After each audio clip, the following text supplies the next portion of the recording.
Die. Fernando, mira, Wow. Imale.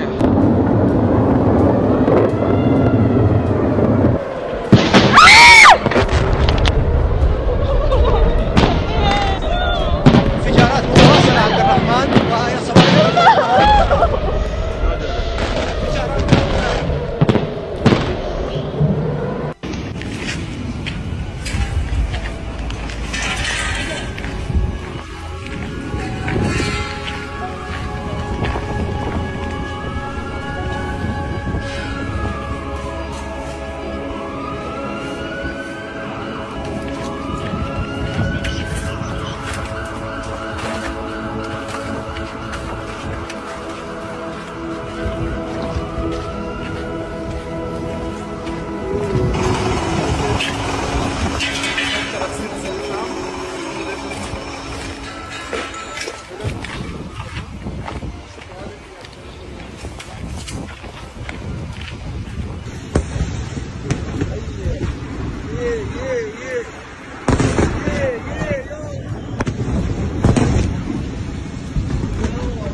يا محمد ايه وين اروح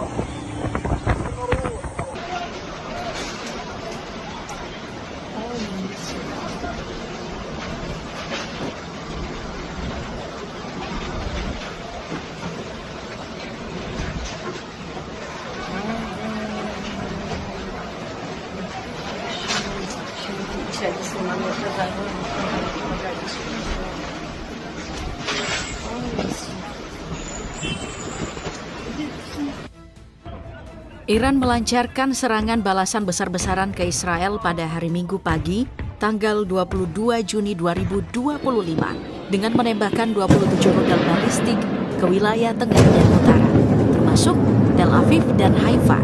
Serangan ini dilakukan beberapa jam setelah Amerika Serikat menggempur 3 fasilitas nuklir Iran, yakni Fordo, Natanz, dan Isfahan, menggunakan bom penghancur bunker dari pesawat siluman B-2.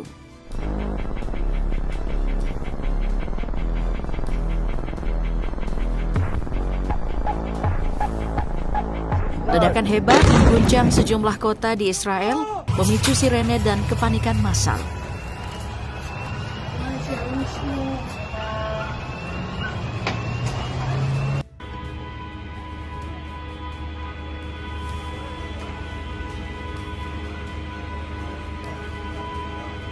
Layanan darurat Magen David Adom melaporkan sedikitnya 16 orang terluka dan kerusakan berat pada bangunan-bangunan sipil, termasuk rumah tinggal dan kendaraan.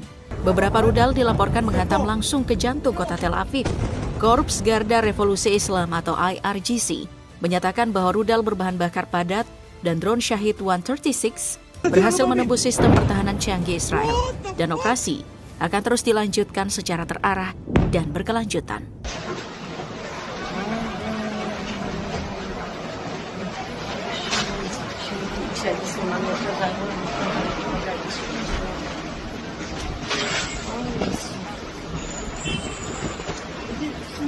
IRGC menegaskan bahwa semua pangkalan militer Amerika Serikat di kawasan kini menjadi target sah. Situasi pun berubah drastis. Konflik Israel-Iran kini meluas, melibatkan Amerika secara langsung dan mengancam pecahnya perang regional berskala besar. Dunia menanti, akankah ini memicu perang dunia baru?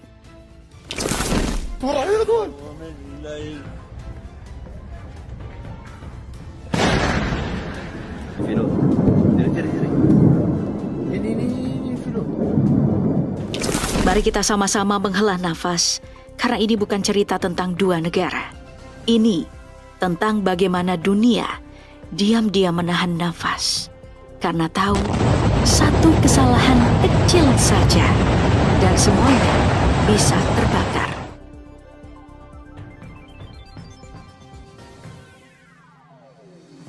Tapi untuk memahami kenapa semua bisa meledak, kita harus mundur sedikit ke belakang, ke satu ketakutan terbesar yang selama puluhan tahun menghantui Israel. Bukan soal pasukan, bukan soal roket, tapi soal nuklir. Dan disinilah segalanya dimulai. Israel mungkin tak pernah mengaku secara resmi, tapi dunia tahu mereka punya senjata nuklir. Senjata pamungkas yang memberi keunggulan mutlak di kawasan. Dan ketika Iran mulai membangun fasilitas nuklir, perlombaan senyap itu berubah jadi ancaman nyata. Bagi Israel ini bukan cuma kekhawatiran, ini adalah mimpi buruk yang tak boleh jadi kenyataan. Maka mereka pun menyerang. Diam-diam, terukur, tapi mematikan.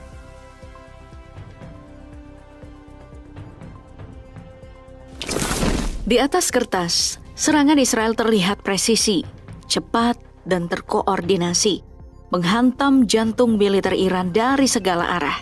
Tapi kenyataannya, sebagian besar rudal justru menghantam area kosong, yakni struktur tiruan dan panas buatan yang dirancang menyerupai aktivitas reaktor. Iran tahu satu hal penting, musuh melihat dari langit. Mereka tahu Israel itu bergantung pada pengintaian satelit, dan di sanalah jebakan dipasang. Citra panas buatan, aktivitas palsu, pergerakan kendaraan militer yang sengaja dipertontonkan. Sementara itu, aset-aset penting dipindahkan, disembunyikan di balik tanah dan bayangan. Hasilnya, rudal-rudal Israel membakar panggung yang memang dirancang untuk terbakar. Dalam perang ini, Iran bukan cuma bertahan, mereka mengarahkan serangan musuh ke arah yang salah.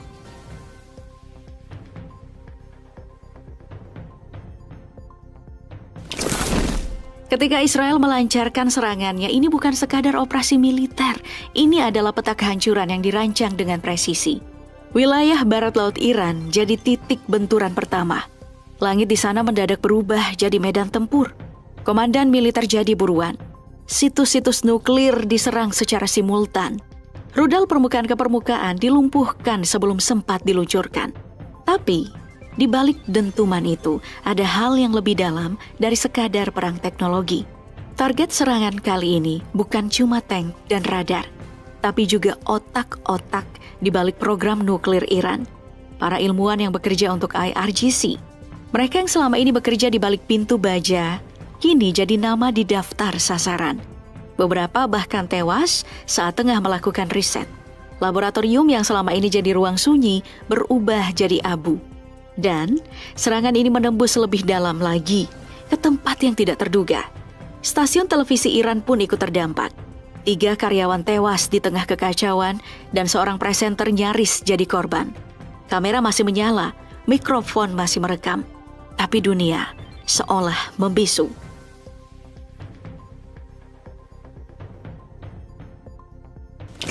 Banyak yang menyebut ini serangan mendadak, tiba-tiba, brutal, mengejutkan. Tapi kenyataannya tak ada yang benar-benar mendadak dalam dunia intelijen. Bertahun-tahun sebelum rudal diluncurkan dan sirene meraung, Mossad sudah bergerak. Diam-diam, dalam senyap, di jantung wilayah Iran, mereka membangun fasilitas drone rahasia. Lokasi tersembunyi, sistemnya senyap, dan pilot bayangan. Fasilitas ini bukan cuma untuk memata-matai, tapi untuk menyerang. Dan pada hari itu, mereka diaktifkan secara bersamaan.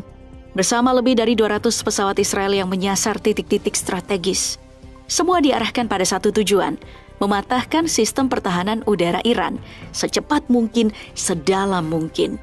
Dan inilah seni perang modern, tak terlihat, tak terdengar, tapi mematikan.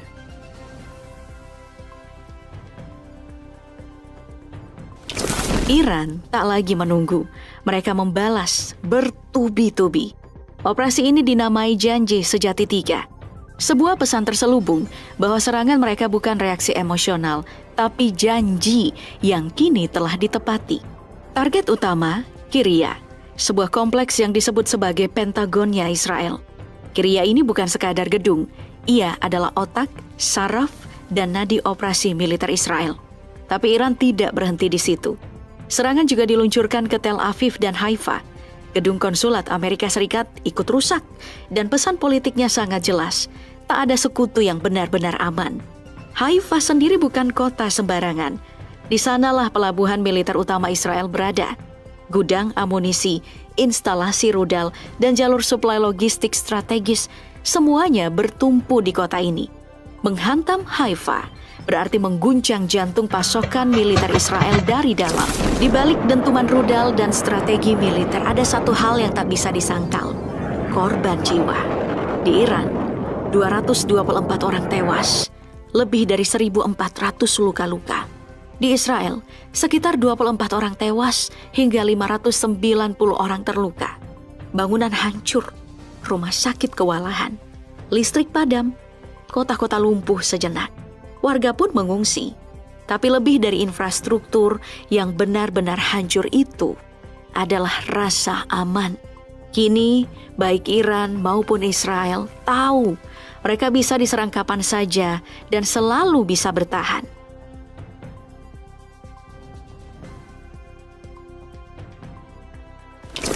Dan satu klaim Iran langsung menggemparkan. Mereka mengaku telah berhasil menyerang kantor Mossad. Mossad bukan badan intelijen biasa. Mereka ini adalah tulang operasi rahasia Israel di luar negeri. Dari pembunuhan ilmuwan Iran, sabotase fasilitas nuklir, hingga infiltrasi sistem pemerintahan musuh. Jika serangan itu benar-benar berhasil, maka ini bukan hanya serangan fisik. Ini serangan terhadap jaringan syaraf intelijen Israel.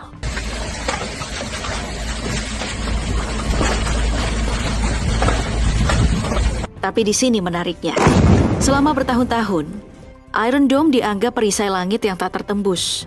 Sistem pertahanan tercanggih di kawasan, mampu mencegat roket dan rudal sebelum menyentuh tanah.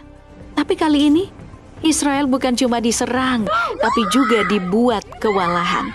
Dan di sini strateginya, Iran tidak mengandalkan satu jenis senjata. Mereka menciptakan badai bertingkat. 100 lebih drone Shahid dilepaskan lebih dulu, mengganggu radar, memancing perhatian, memberi tekanan terus-menerus tanpa jeda. Lalu, disusul rudal balistik model lama, bukan untuk menghancurkan, tapi untuk membanjiri sistem pertahanan. Untuk membuat si Iron Dome ini sibuk memilih mana yang harus dijatuhkan lebih dulu dan mana yang bisa dilewatkan. Dan ketika baterai Iron Dome mulai kelelahan, mulai panas, rudal hypersonic Fatah pun diluncurkan. Cepat, presisi, sulit dideteksi, lebih sulit dihentikan. Serangan berlapis ini bukan cuma kuat, tapi cerdas. Karena semua dirancang untuk satu tujuan, membuat Iron Dome kehabisan nafas. Hasilnya sangat mencengangkan. Tingkat intersepsi turun drastis. Dari 90% menjadi hanya 10% hingga 15%. Dalam beberapa lama, teknologi kebanggaan Israel terbukti tidak kebal. Karena dalam peperangan modern bukan hanya senjata yang menentukan, tapi juga cara menyerangnya.